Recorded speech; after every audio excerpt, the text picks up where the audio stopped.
নমস্কার। দীপান্বিতার সারাদিন ইউটিউব চ্যানেলে নতুন একটি ভিডিওতে সবাইকে জানাই স্বাগতম। গত শুক্রবার ঈদের ছুটি ছিল, আর শুক্র শনি রবি 3 দিনই পর আমাদের অফিস ছুটি থাকার কারণে আমি আর অরিত্র প্ল্যান করলাম, চলো কাছে পিঠে কোথাও একটা ঘুরে আসি। সেই মতোই বাঙালির সবথেকে প্রিয় জায়গা দীঘাটাই আমরা বেছে নিলাম। শুক্রবার ভোরবেলায় আমরা নিউ ব্যারাকপুর থেকে রওনা হলাম। আমরা এবার দীঘা গেছিলাম বাসে করে, হাবড়া দীঘা বাস, যেটা কিনা আমরা বারাসাত থেকে ধরেছিলাম। ভোর 6টায় ছিল আমাদের বাস। বাসে উঠেই আমরা নিজ নিজ জায়গায় বসে গেলাম। বিহানের জন্য এবার আমরা একটা সিট নিয়েছিলাম। কোলাঘাট গিয়ে আমাদের বাস প্রথম দাঁড়ালো। ওখানে গিয়েই আমি বাড়ি থেকে তৈরি করে নিয়ে গেছিলাম ম্যাগি আর আম দই লস্যি। তো ওটাই আমরা খেয়ে নিলাম বাসের মধ্যে বসে। তারপর আমরা দীঘা পৌঁছে গেলাম ঠিক 10টা বাজে। গিয়েই প্রথম সমুদ্র সাক্ষাৎ। আমাদের সিহকের সামনেই বাসটা নামিয়ে দিয়েছিল। আমরা হোটেল নিয়েছিলাম ব্যারিস্টার কলোনিতেই। হোটেলে গিয়েই আমরা প্রথম আমাদের রুমে চলে গেলাম। রুম আগে থেকেই রেডি করা ছিল। রুমটা খুব সুন্দর। রুমে ছিল ডাবল বেড, একটা আলমারি, একটা ড্রেসিং টেবিল, একটা টি টেবিল, একটা সোফাও ছিল, আর বাথরুমটাও খুব পরিষ্কার পরিচ্ছন্ন ছিল। রুমে গিয়ে আমরা একটু ফ্রেশ হয়েই চললাম সমুদ্র দেখতে। সমুদ্র দেখতে গিয়ে আমরা একটু ঘোরাঘুরি করলাম, তারপর ছবি তুলে আবার ঘরে চলে এলাম। বাইরে ছিল প্রচণ্ড গরম। তারপর ঘরে এসে আমরা হোটেলেই খাওয়ার জন্য অর্ডার দিয়ে দিয়েছিলাম দুপুরের। খেয়ে দিয়ে একটু রেস্ট নিয়ে 5:30 নাগাদ আমরা জগন্নাথ মন্দিরের উদ্দেশ্যে রওনা হলাম। আমরা হোটেলের সামনে থেকে একটা টোটোতে উঠেছিলাম। টোটো ভাড়া নিয়েছিল 100 টাকা। জগন্নাথ মন্দিরের সামনে গিয়ে দেখলাম প্রচণ্ড লাইন। তো তখন ওই টোটো দাদা আমাদেরকে বললেন, আপনারা পেছনের গেট মানে 6 নম্বর গেট দিয়ে চলুন, তাহলে একটু তাড়াতাড়ি যেতে পারবেন। সেই মতো আমাদের টোটো 6 নম্বর গেটের দিকে এগিয়ে গেল। এটা স্টেশন থেকে মোটামুটি কাছেই। আমরা 6 নম্বর গেটে যেতেই তার উল্টো দিকেই রয়েছে জুতো রাখার জায়গা। আমরা জুতোটা রেখে আমরা লাইনে দাঁড়িয়ে গেলাম। সত্যি 10 মিনিটের মধ্যেই আমরা মন্দিরের মধ্যে প্রবেশ করলাম। কী অপূর্ব মন্দিরটা তৈরি হয়েছে! কারুকার্য যেন ভাষায় প্রকাশ করা যায় না। অনেক জায়গা নিয়ে মন্দিরটা তৈরি হয়েছে, যার জন্য প্রচুর হাওয়া ছিল। খুবই ভালো লাগছিল জগন্নাথ মন্দিরের ওখানে গিয়ে। মন্দিরটার মধ্যে এতটাই বেশি জায়গা ছিল যে বিহান তো ছোটাছুটি শুরু করে দিয়েছে, সঙ্গে আমিও। আর আমাদের জন্য অরিত্র হয়ে যায় পাগল। এখানে দাঁড়িয়েছি, ছবি তুলে দাও, আমি এখানে দাঁড়িয়েছি, ছবি তুলে দাও। এইভাবে দুজনের পেছন পেছন ও ক্যামেরা নিয়ে ছুটে যাচ্ছে। তারপর সবশেষে এসে পৌঁছালাম জগন্নাথ দেবের সামনে। এখনও দীঘার মন্দিরে পুজো দেওয়ার তেমনভাবে প্রস্তুতি শুরু হয়নি, কাজ চলছে অনেক কিছুই। তবুও জগন্নাথ দেবকে আমরা দেখতে পেলাম। জগন্নাথ দেব দর্শন করে তারপর এসে আমরা বসলাম একটু পদ্মপুকুরের সামনে। খুব সুন্দর লাগছিল। আমরা যেহেতু সন্ধেবেলায় গেছিলাম, আলোয় সেজে উঠেছিল পুরো মন্দিরটা। চারপাশটা দেখে সত্যি মনটা খুব শান্ত হয়ে যাচ্ছিল। আমরা অনেকক্ষণ ওই মন্দিরের মধ্যেই ছিলাম।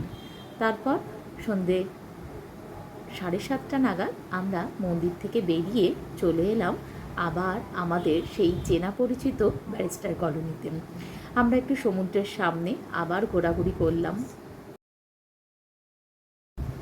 ওখানে একটা চিলড্রেন্স পার্ক আছে, সেখানে বিহান গিয়েই আগে খেলা শুরু করে দিল, দোলনা চললো, একটু স্লিপারে উঠলো। তারপর আমরা গেলাম কেএফসিতে গিয়ে আমরা কিছু খেলাম। খেয়ে সমুদ্রের পাড় ধরে হেঁটে আবার আমরা রয়্যাল সানভিউ আমাদের হোটেলে পৌঁছলাম। ডিনারও আমরা হোটেলেই বলেছিলাম। এইভাবে আমাদের প্রথম দিনটা শেষ হলো। এরপর আসি শনিবারের কথায়, মানে আমাদের দীঘাতে দ্বিতীয় দিন। সকালবেলা ঘুম থেকে উঠলাম, একটা অলসময় সকাল, কোনো অফিস যা তাড়াহুড়ো নেই। ঘুম থেকে উঠে ফ্রেশ হয়ে আমরা নিচে গেলাম। আমাদের এই হোটেলেই ছিল কমপ্লিমেন্টারি ব্রেকফাস্ট।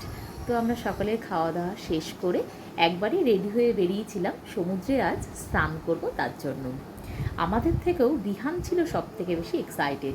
এত বড় সমুদ্র আর এত জল দেখে ও তো প্রথম দিন থেকেই বলে যাচ্ছে, মা যান, মা যান। তারপর আমরা গেলাম সমুদ্রে যাওয়ার আগে ওল্ড দীঘায় যে সি বিচটা আছে তার উপরেই খানিকটা জায়গা জুড়ে আছে ঝাউবন।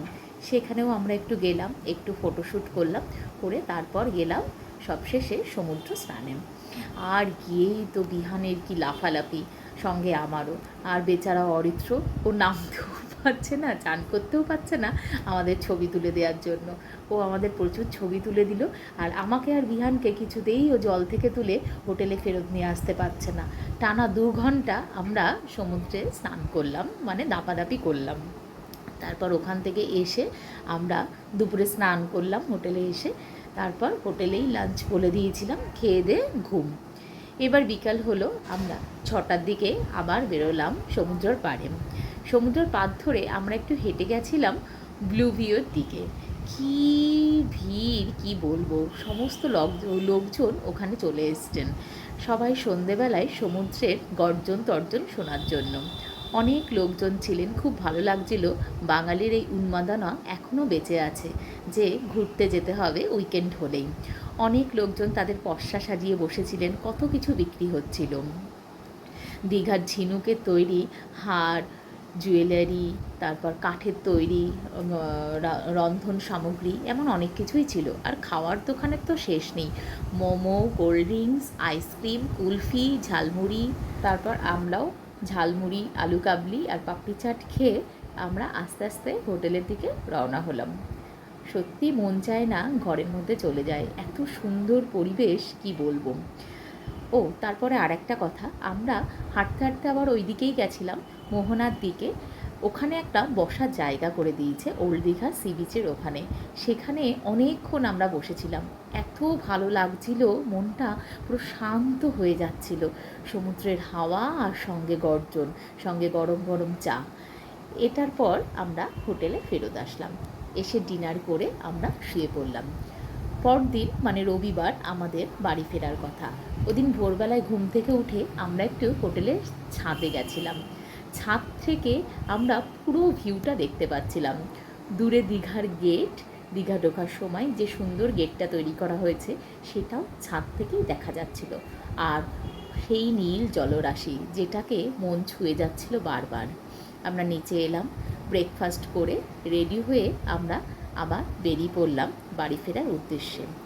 আমরা এলাম অপরাজিতা বাস কাউন্টারের সামনে। ওখানে এসেই আমাদের বাস ছিল সকাল 11:35 বাস। আমরা বাসে উঠে গেলাম, আর দীঘাতে এবারের মতো টাটা করে আমরা বাড়ির উদ্দেশ্যে রওনা হলাম। এই ছিল আমাদের 3 দিনের ছোট্ট ভ্রমণ কাহিনী। কেমন লাগলো সবাই বলবেন, আর ভিডিওটি ভালো লাগলে একটি লাইক, শেয়ার আর সাবস্ক্রাইব করে আমাদের পাশে থাকবেন। ধন্যবাদ।